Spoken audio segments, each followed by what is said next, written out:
Good afternoon, everyone, and welcome to Live at 4 on this, what is it, Wednesday? Weeks are getting long. We're getting with this there, weather. yeah. Absolutely is. We have a special guest today. We do. If you're enjoying some of the pictures on our new set behind us, some of the beautiful panoramics of Madison, we're going to meet the man who took those photographs, and a lot of his pictures of Madison have gone viral. We'll get some photography tips, Yes, perhaps. yes. All right, that's all coming up. But first, here's what's making news on this Wednesday. The man suspected of kidnapping Jamie Kloss appears in court before the family of the victim. Eric Franke has details on what happened today in Barron, Wisconsin. A Milwaukee police officer is killed in action. He is the third to die in the past 8 months. And even more chaos in the Democratic Party in Virginia. More revelations as a third elected official now says he made a questionable decision in college. Let's take a look outside this afternoon. It's another alert day today, and we're expecting more of this, a little of the freezing drizzle and sleet. Yeah, it was a interesting walk this morning with the dogs. Louis' feet were moving and he didn't go forward, holding him back. Oh yeah, you have to be careful. And we have another messy morning perhaps on tap. Dana Fulton's in the backyard weather patio, where it's still quiet. It's still quiet outside for us right now, but yes, the sidewalks and untreated roads, certainly a mess this morning. Penny's a little bigger than Louie, so she made some motion, but most of it was just face planting on the ice this morning on our walk. Looking at our high-resolution Doppler, notice in Grant County, the southwest corner of the state, we're starting to see some light snowfall and flurries. Around Dubuque, though, picking up a little bit of freezing rain, and we're expecting to see some isolated patches of some flurries and freezing rain throughout the next several hours, but most of it is going to come through early Thursday morning right during your commute, and that is not going to lead to good travel conditions for us. Again, the secondary roads last night and even early this morning, we're still in a bit of a dicey spot. Right now, we're sitting close to 29 in Madison, 32 in Janesville, and 29 in Platteville as well. It is just a little cooler than where actual temperatures are at when you factor in the wind chill. We do have a little bit of a breeze for us this evening. Not a huge factor, though, as we look ahead through the rest of the night. Our alert day tonight, of course, still for the untreated roads and sidewalks. It is a little slick outside. You'll definitely want to be careful and go nice and slow when you're trying to walk on some areas that may look a little slick. Tomorrow, we're expecting up to an inch of some snow and sleet moving through. Most of the snow, though, is going to stay northwest of Madison. Ice accumulations, though, could be up to 1/4 of an inch in Madison, and higher totals are expected to the southeast corner of the state. And ice accumulations, any bit of ice isn't a good thing. So talking about potentially 1/4 inch of ice is quite a bit for us. We'll take a closer look, though, at what is ahead with your full forecast in just a few minutes. Right now, I do want to take a look at what's going on the roadways. I have some good news. Actually seeing quite a bit of green right now throughout Dane County, and no major accidents to report either. We're going to continue to see, continue to monitor that, though, over the next few hours, as we do have those icy or spotty precipitation moments coming through. Eastbound's a little slow on the Beltline. Westbound, though, all speeds look just fine. If we look up towards Sauk County, things look okay. And then down towards Janesville, also picking up some good news. Janesville, maybe a few brake lights downtown, but otherwise should be a smooth drive for you. Janesville, or Beltline to the Janesville, will take you about 26 minutes. Middleton to Sauk City, 18, and then downtown to Sun Prairie, about 16 minutes. So drive times all look okay right now. The main roads seem to be okay currently, but of course, some corners of your neighborhood or the parking lots may be a little slick. So definitely be careful tonight on the roads and plan ahead for tomorrow morning because it may be very slick outside for us. I'm still recovering from last night's sleet storm. That was something. Pelted. Oh yeah, that was something. It was wild. All right, we'll check back in a few minutes. Thank you, Dana. All right, thanks, Dana. First at 4, the suspect in the Jamie Kloss case appeared in Barron County Court today. Jake Patterson is accused of killing Jamie's parents and abducting her before her escape last month. Eric Franke is joining us now with more on that. Eric? Yeah, Mark and Susan, you'll recall this is the first appearance now for Jake Patterson in front of a judge. That last hearing was done via video conference. Now, today it was brief. Patterson didn't have much to say as his attorneys waived his right to a preliminary hearing. And do you understand the charges against you at this time? Yes. The 21-year-old Patterson, accused of fatally shooting James Kloss through the door of his Barron home on October 15th and then shooting his wife Denise before kidnapping 13-year-old Jamie, holding her captive in a cabin in Douglas County for almost 3 months. Patterson's father and siblings were in the courtroom today, along with some relatives of the victims, but Jamie stayed away. I don't think any of us can really know what she's going through, but I think that if she has to be with a group of people that will love her and support her for the rest of her life, she's in the perfect family to do that. That is family friend Michelle Safford, who says the teen is recovering in private. That includes therapy and spending time with her loved ones. This week, the Kloss family released a picture of Jamie. There it is, having dinner with her grandfather. Patterson's father, by the way, Patrick Patterson, had little to say to reporters other than asking people to pray for Jamie's family. Jake Patterson due back in court. That'll be for an arraignment scheduled for March 27th. Mark, Susan? All right, Eric, thanks for the update. Thank you, Eric. A Milwaukee police officer who was serving a warrant was shot and killed this morning. He is the city's third officer killed in the line of duty in 8 months.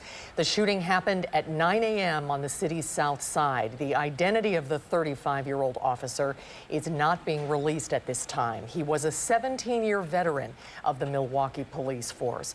A 26-year-old man from Milwaukee is in custody. This officer was well loved by everyone in the department and was obviously a part of a tight-knit unit, the tactical enforcement unit. He's highly trained, and we are deeply impacted by this loss. Assistant Chief Brunson says this is a very difficult time for his department. A long procession of squad cars accompanied the officer's body from Froedtert Hospital, where he was taken to the medical office in downtown Milwaukee. Republican representatives in Wisconsin are denouncing efforts in some other states related to abortion rights. They held a news conference today to explain what they're hoping to do instead. Rose Schmidt joining us live from the state capitol to explain. Rose? Yes, well, this is obviously a hot-button issue across the country right now, with President Trump last night asking Congress to consider passing legislation that would prevent abortions late term. And now Assembly Republicans in our state are taking a stand, too. They're calling on Democrats in the Assembly to consider not proposing legislation that would allow late-term abortions in Wisconsin, while similar efforts are ongoing in Virginia and other states. Democrats introduced a similar bill last session, but lawmakers are still drafting proposals, and Democrats aren't saying if they will introduce similar legislation this year. They argue that women who get late-term abortions typically do so because their own health is at risk. There is obviously all across the nation a nationwide attack on the unborn. And I am here to say that, along with my colleagues, we are not going to allow that to happen in Wisconsin. You know, if Republicans are serious about reducing the number of abortions, it means increasing access to birth control, and it means reducing the number of unintended pregnancies.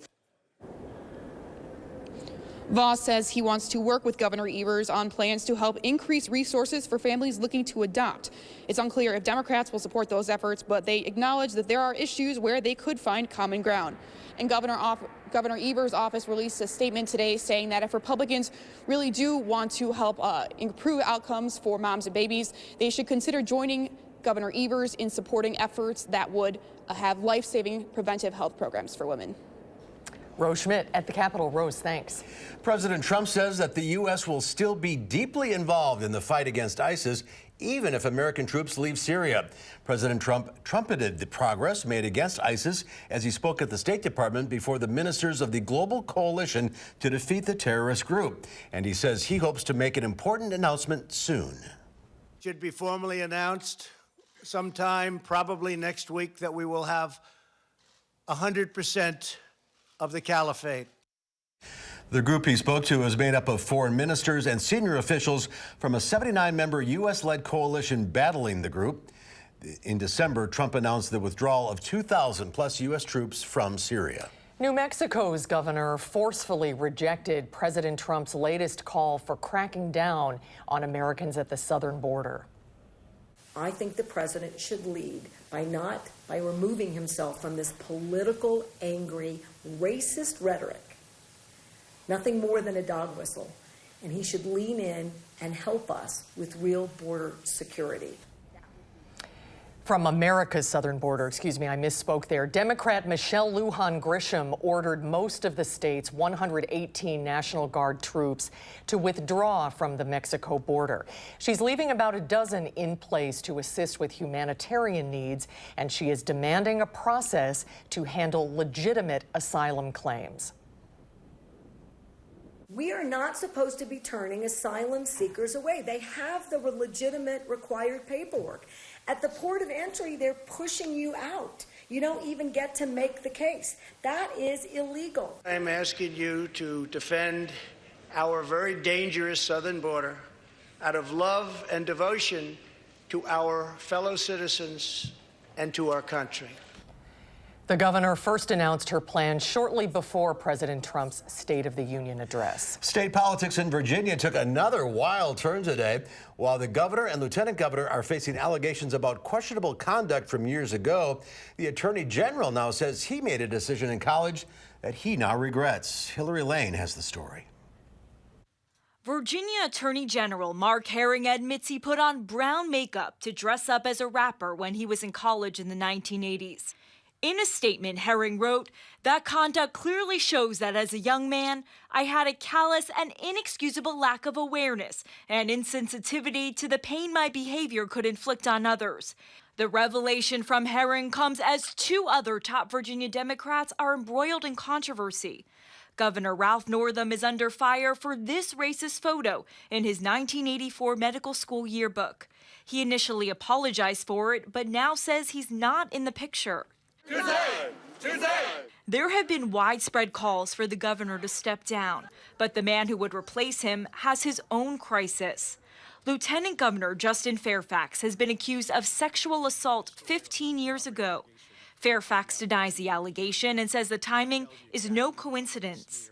On Capitol Hill, lawmakers are watching developments in Virginia. This has been an awful week for Virginia. Obviously, an important issue, and I hope that people figure out how to do the right thing as soon as possible. Just a few days ago, Herring urged the governor to step down. As Attorney General, he's second in line after Lieutenant Governor Fairfax for the governor's seat if Northam resigns. Hillary Lane, CBS News. And Herring played a central role in getting Virginia's ban on gay marriage lifted, and he'd been planning to run for governor in 2021. Well, there's more to come at 4. When we come back, we're talking about one of Wisconsin's favorite beverages, beer. Our tastemaker checks out a brewery in Wanakee that has elevated beer to a form of art. That's when News 3 Now, live at 4, continues.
Well, Facebook now lets all users remove messages from their Messenger chat history after people discovered Facebook CEO Mark Zuckerberg could do it. The Remove for Everyone feature allows users to take back typos or embarrassing messages to one person or to a group. Users can delete messages up to 10 minutes after pressing send. Recipients will be notified, but they will not see that the message was removed. Stocks traded lower today as Wall Street got no boost from the State of the Union address. The Dow Industrials fell 21 points, ending the day at 25,390. The Nasdaq Composite Index lost 26, and the S&P 500 was off 6.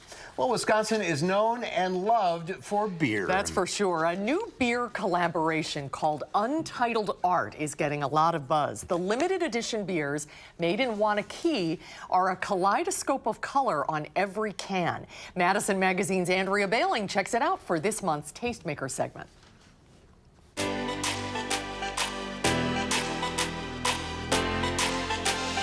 So what we're doing here is bringing really cool styles all over the U.S. and sometimes Europe and bringing them back to the Midwest. So half of the beers we do are collaborations with the most amazing brewers in the nation, where we bring them here, they get to brew with us for a full day or two, and then we release the beers, and we're sending those beers to, I think, 15 states right now in the U.S. This one right here is a pineapple sherbet. So we grabbed our base of a Berliner Weiss base, which is kind of like a sour ale, and then we infused it with lactose and a lot of pineapple puree. Oh, so we have a really cool, crisp 4.5%, very bright, like beer. What's this one here? So this one is a chocolate Scotch ale. We know that Wisconsin, and we love our Scotch ales, and we wanted to make a little twist, so we put a ton of cocoa nibs. We put about 2,000 pounds of cocoa nibs and a little bit of chocolate extract, so it's like very luscious, malty, and chocolatey, and it's delicious beer. I'm a fan of the yeah, chocolatey great for beers. camping. Yeah, I know, me too.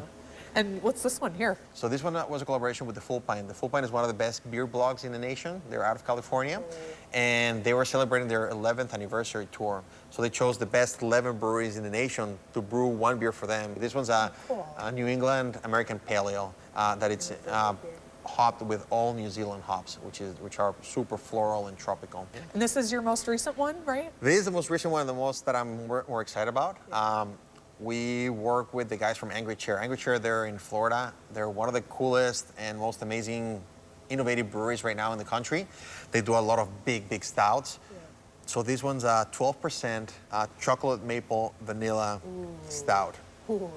It's incredible. It's super thick, super rich. You open it up and it's like breakfast in your face. You had mentioned you guys try to do beers that there's not a lot of in this area, is that Correct. right? Yeah, or bring styles of beer that are super hot or cool somewhere else and bring them back to Wisconsin. So this style is called the Florida Pastry Stout. Florida Pastry Which Stout. became super famous about 2-3 years ago.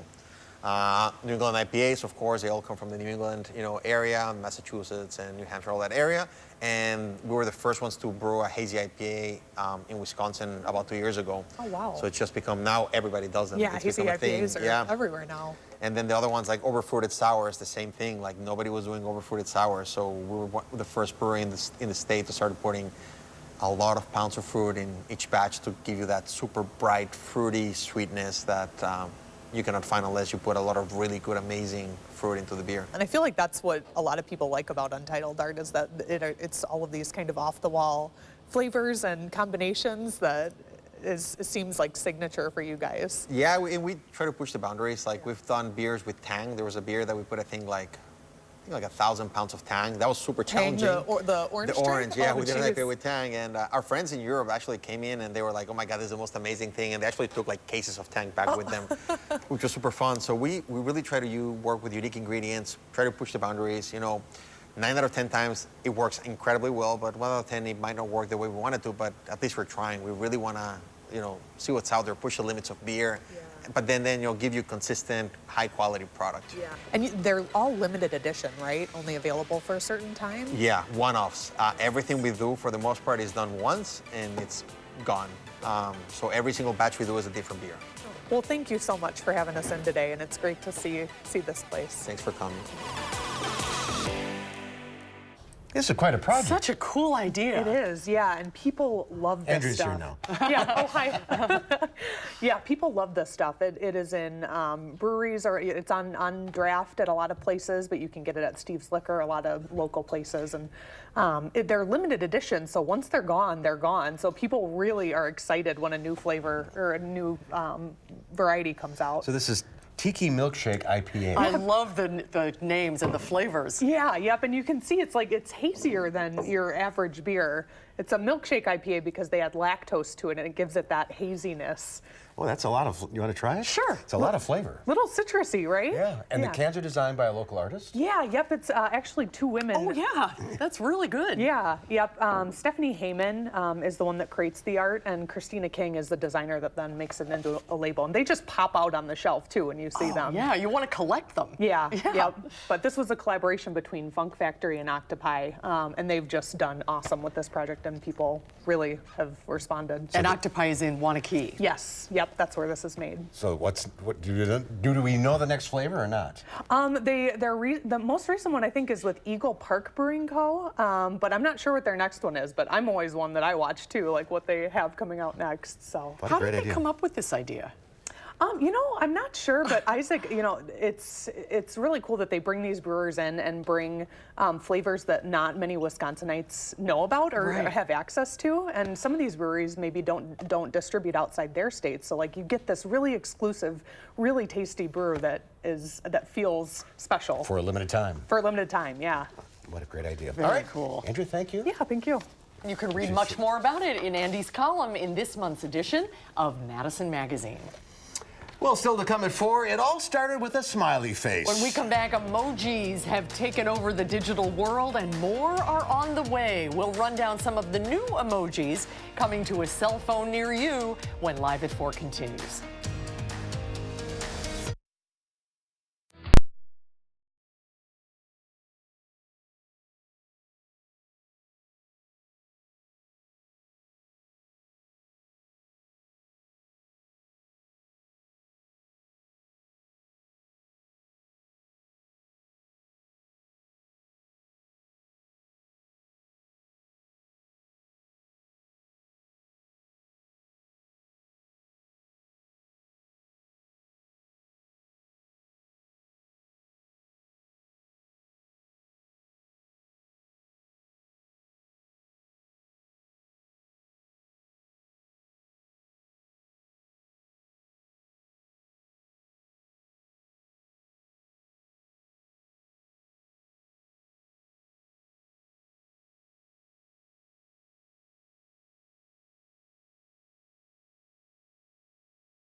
Take a look at this. The largest diamond ever discovered in North America is on display in New York City. The 552-carat yellow diamond was found in Canada's Northwest Territories by miners at the Dominion Diamond Mines. It's the 7th largest diamond ever found. It's about the size of a chicken egg. It's estimated the diamond is 4.5 billion years old. Wow. I don't know if I've ever seen a yellow diamond. Oh, they're beautiful. I love them. Yeah. Oh, really? Yeah. Oh, yeah. So do you use emoji in text messages? Do you? I'm an emoji, I'm yeah. a big emoji user, as you know. Well, we've got good news, emoji users. You'll soon have options, more options than ever to dress up those text messages. More than 50 new emojis will be available starting in March. That's according to the final list from the Unicode Consortium, which is like the governing body over all things emoji. Many of the new images showing people with disabilities, service animals, prosthetic limbs that focus on inclusivity. It's a great idea. Additionally, users will be able to select the skin color and gender for couple emojis. There are also plenty of random silly images like sloths and waffles and coconuts and juice boxes and swimwear and underwear. Everything. There you go. So Because text typing. messages are so stale and there's no personality, and if you can litter emojis in there, why then would you use a waffle emoji? Why would you not use a waffle emoji? Yeah, exactly. What do you want for breakfast? Right. Are you going to put a Yeah, sloth right. or an otter in there? No, you put a waffle. There you go. All right, I'm sold. Coming in March. We could use some more weather ones. We could use a few more weather ones. They're a little limited right now, and unfortunately, it looks like we're going to have to use a freezing rain or sleet emoji for tonight and tomorrow morning. Another wintry mix ahead, and we'll take a look at your forecast right after the break.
So it's a little cloudy out right now, but overall we've actually been pretty quiet today. Not currently seeing anything falling in Madison, but it's a different story towards Grant County and Platteville right now. We do have a winter weather advisory in effect this evening through Thursday for all of southern Wisconsin and into northern Illinois. A winter storm warning, though, for central and northern Wisconsin, where they're expecting to see a little more snow accumulation for your Thursday. But to the south, we're really going to be talking about ice mixed with snow, and that mix is what can make the roads a little dangerous. We would prefer to just be dealing with all snow, honestly. Off to the southwest corner of the state right now, a few corners of Grant County seeing a little heavier snowfall or consistent snowfall, but looking down towards Dubuque, we're seeing a little bit of freezing rain right now. Again, that's what we don't want to see come through. That's what is going to make the roads a little messy, and of course the sidewalks also a little dangerous right now. In Madison, just a cloudy sky, but this little blob is going to continue to move east, and we're expecting isolated chances for some light flurries and freezing rain at times throughout the rest of the evening. Moisture just draped down through the Midwest right now.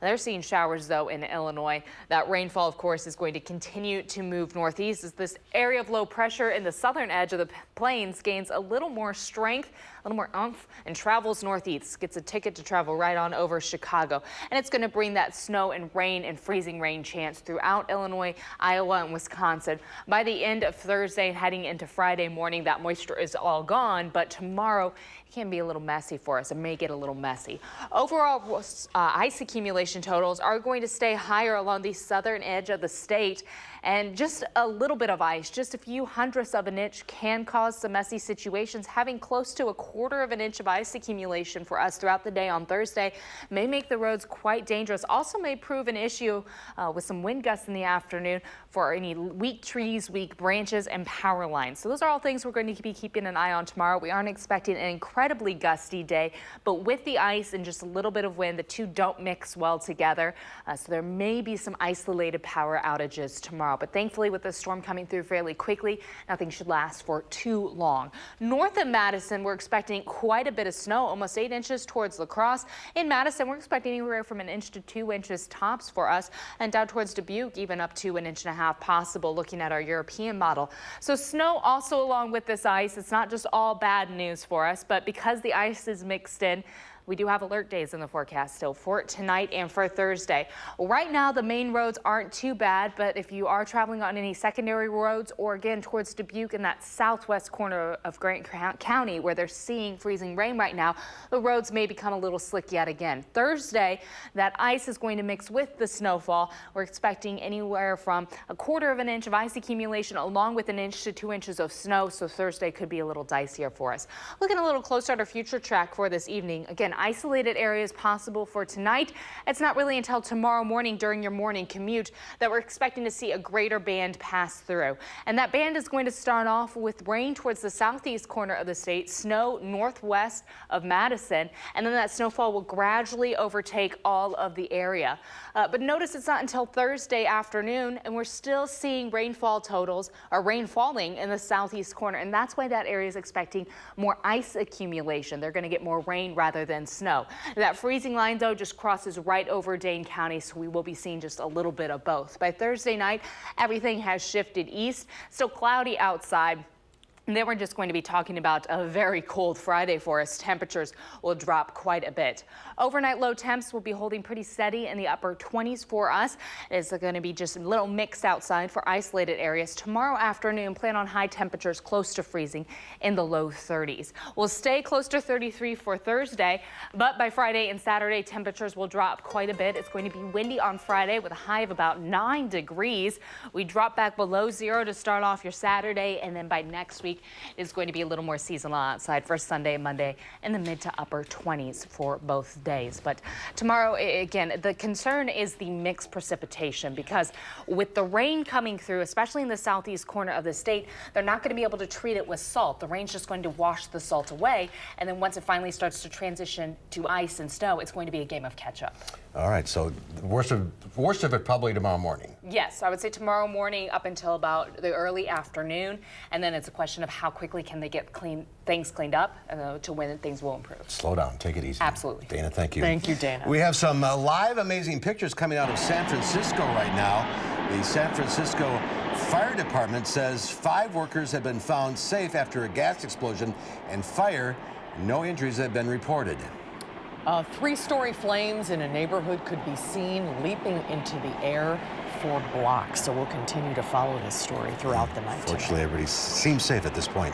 Well, still to come at 4, a resort in New Hampshire is keeping an age-old tradition alive. They're making good use of ice. They're harvesting lake ice in the winter to be used in ice coolers in the summer. A good story about ice when News 3 Now Live at 4 continues.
Here's a live look downtown on this Wednesday afternoon. No rain. All quiet for now, Yeah, but no rain falling yet, but there is some ice on the way. We have plenty of ice all around here these days, and for most of us, it's a big nuisance. But a resort in New Hampshire welcomes the ice. In fact, workers there harvest ice from a nearby lake, so its summer guests can cool their drinks the old-fashioned way.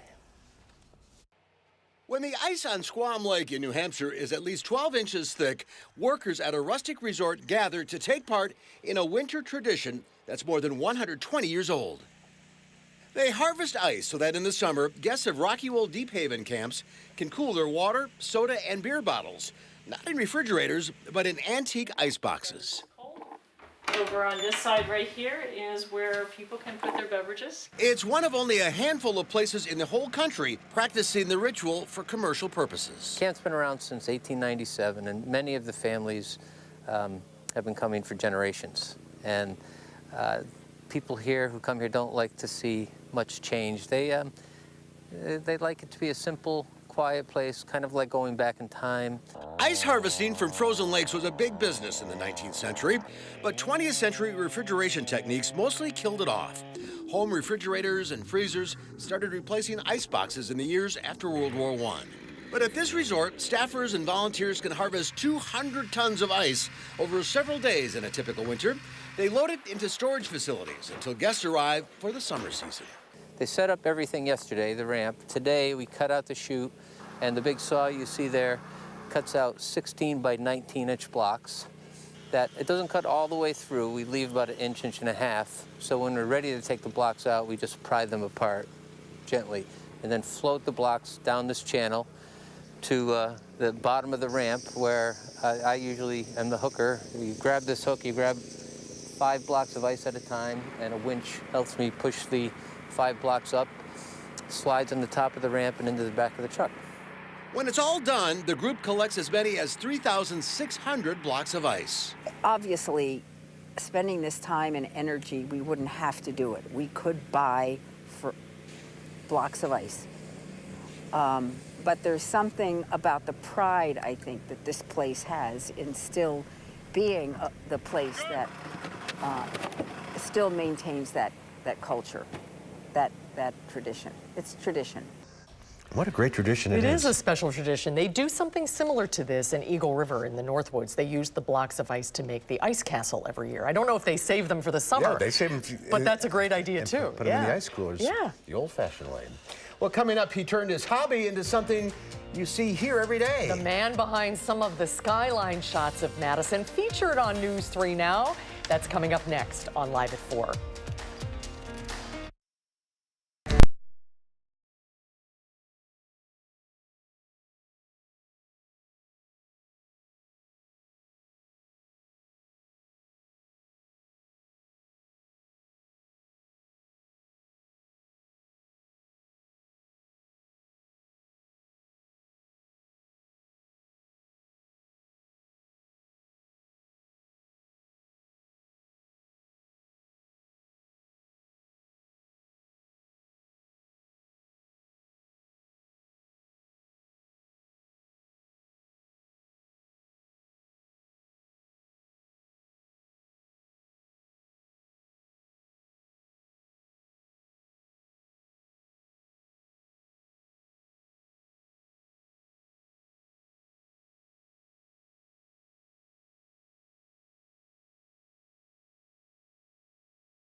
So we are seeing the usual slowdown for us along the Beltline. Actually, much of Dane County, though, looks green. It's just once you start getting into downtown Madison where the delays really pop up. Both west and eastbound just before 151, we are seeing those delay speeds. Along the eastbound side, though, reduced much more and for much longer, all the way over to just 51, down to about 20 to 30 miles per hour on the eastbound side.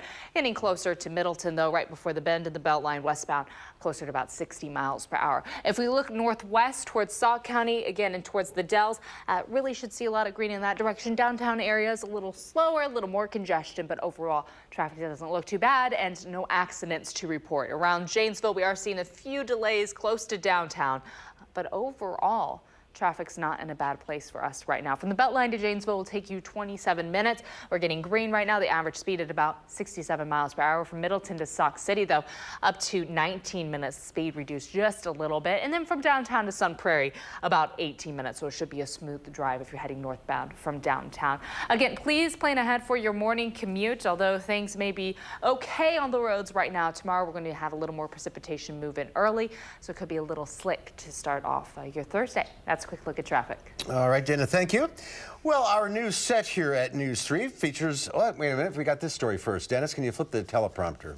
There we go. Gentlemen, start your engines. A new survey conducted by financial services company Bankrate found the sexes have very different expectations of how much money should be spent on Valentine's Day.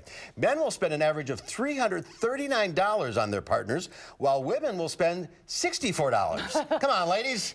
Here's the real disconnect. Women only expect their partners to spend $154, while men, on the other hand, wish their partners would spend $211. Happy Valentine's Day, everybody. Good to know. Well, our news said it features some background pictures showing the beauty of Madison. They are the work of Madison photographer Kenton Fowler, and many of Kenton's photos have gone viral on social media. He is a lifelong Madisonian who first sent us his pictures on the Channel 3000 weather app and on Instagram. Kenton, great to see you. Welcome to Live at 4. Thank you. Thank you for your work. Madison never looks as beautiful as it does through your lens. The pictures you get are just breathtaking. What's the secret? How do you... The secret, going out and doing it. Getting out, being aware of what's going to happen, and living close to the lake. But you're not a professional photographer. No, not by any means. You bought, this is the camera you use. This is the camera, a little Canon Rebel. Why don't you hold it up? I think it's hidden behind. There you go. Canon Rebel T5i. It's a pretty basic bought that entry. for your daughter, right? This is my daughter's camera. She took photography and still does at West High School, and I've hijacked it a little bit. So what's the secret? Patience? Awareness and intention to see something beautiful, and then just getting out and doing it. Can you sense like this is happening? I knew the moon was going to be setting. I knew where I wanted to be for that morning, for that moon set, and that was actually taken from a floating dock, which made it very difficult. Yeah, a lot of these things are taken during dog walking or always carry the camera Just have your camera with you. So sometimes it's spontaneous. Other times, do you sit and wait for a long time? Yeah, depending on the situation and the whatever it is I want to capture. That was a morning on Lake Wingra that just evolved into a beautiful sunrise. Paddle boarders on Monona Bay that just came by and made a nice photo. So it's a real mix of planning something and then serendipity too, of just being in the right place. Some of the shots look fake. They're so beautiful. They're so beautiful. I mean, they're so stunning. Well, big lens helps. That helps? Yeah. So the equipment helps? The equipment helps. This is a very basic entry-level camera with kit lenses. People are doing wonderful things all over Madison with photography, and it's been part of it is meeting all these other photographers and learning and sharing with them and getting tips. You took pictures back in the day, sort of gave it up. Way back with film, and gave it up for over 2 decades, and picked it back up when my daughter went to high school. I don't know if we had a chance to see the picture, but you have a very popular one with a bald eagle. Yes. In front of the Capitol? Yes. How did that happen? I had seen that happen about 3 years ago as I was a crossing guard at Franklin Elementary on Lakeside one afternoon. I saw an eagle fly across the Capitol there, and I thought to myself at that time, I want to take that photo. And I was just beginning to take photos back then, and it took 3 years, but a couple weekends or a couple weeks ago, I got it. Wow. It's on his Instagram account, by the way. You can follow him. It's at Fowler Kenton, right? On the screen I believe so. There Yep. you go. That's your Instagram to see all of your pictures of Madison. Do you do winter ones as well? Sure. Madison is the most beautiful in the spring and summer, of course. It's been a strange winter. All right, we'll keep snapping and we'll watch for him on the big screen here. I appreciate it. Thank you so much. Kenton, appreciate it. Great to Nice see meet you. Keep up the great work. All right, we'll be right back with the final check of your forecast.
All quiet for now, Dana. Mostly quiet for now because we're already starting to see the snow come in. Yes. So right now in Madison, we're actually quiet and cloudy. But if we look to the southwest corner of the state, we're starting to see that light snow and flurry action move in to the northern edge of Illinois. And for Dubuque right now, talking about freezing rain, which is certainly not ideal. These blobs of snow are going to continue to be isolated and move on over overnight. We'll have a few spots for us, but most of the moisture is really going to move in tomorrow morning. And because of the threat for ice and snow accumulation, we do still have alert days in the forecast for tonight and for all of Thursday. We have a winter weather advisory for all of southern Wisconsin through Thursday until 6 o'clock. A winter storm warning, though, for central and northern Wisconsin. The main concern there, of course, much more snow accumulation, but a 1/4 inch of ice with the wind speeds that we're expecting and gusts maybe up to 30 miles per hour tomorrow could lead to some issues on the roads. Yeah. And power lines. Power lines as well, yes. All right, this winter continues. It's on. Thank you. Coming up tomorrow here on Live at 4, we'll find out what's happening this weekend in the 608 with Emmy Fink. And spring will come eventually. Fashion expert Shana Mace will show us the essential pieces that you should have in your wardrobe. That's coming up tomorrow on Live at 4.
In today's Final Touch, bobbleheads of the world unite. The National Bobblehead Hall of Fame and Museum has opened in Milwaukee.